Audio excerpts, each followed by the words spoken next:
Cette semaine, j'ai essayé d'embrasser mon four.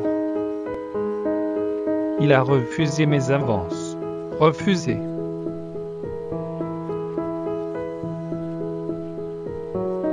Peux-tu le croire? En tout cas, cher rapporteur, aujourd'hui mon cochon eurasien est mort.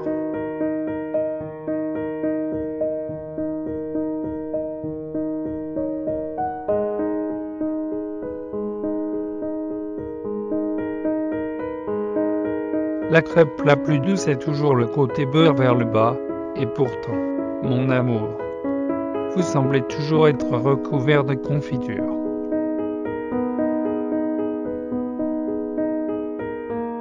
La fenêtre de mon âme est assise à la porte de l'au-delà. Un grand hôtel plane sur moi. Un simple compagnon dans le vaste néant de l'espace. Et pourtant, la roue du temps tourne toujours en rond, comme un train dans la comédie musicale à succès.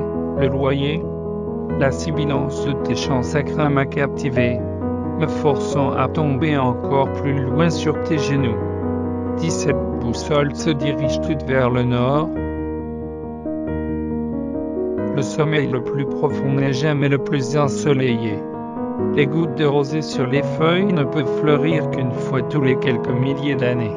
Et pourtant vous êtes là, un poisson parmi les calmars, ma propre baleine blanche, un mammifère de l'océan. Le grain dans mon âme s'est arrêté il y a longtemps. Je sens du pain. Oh, mes poumons devraient être. Je ne peux pas respirer. Je ne peux pas dormir et pourtant, je dois crier au ciel. Crier au ciel.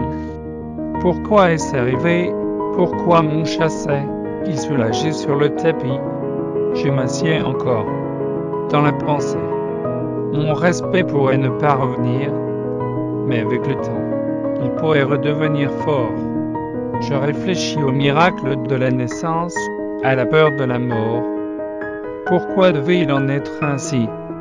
Pourquoi, dans une forêt au bord du lac, deux routes convergent, et moi, un voyageur dans un pays étranger, j'ai pris celui qui voyageait le moins.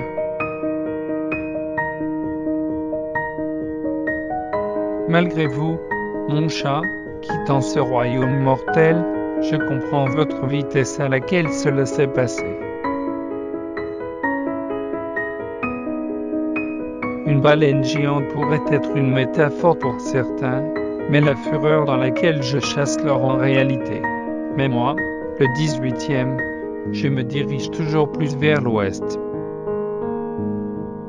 Vous avez envoyé un message après coup, mais pas de lettre sur les lieux du crime, aucun.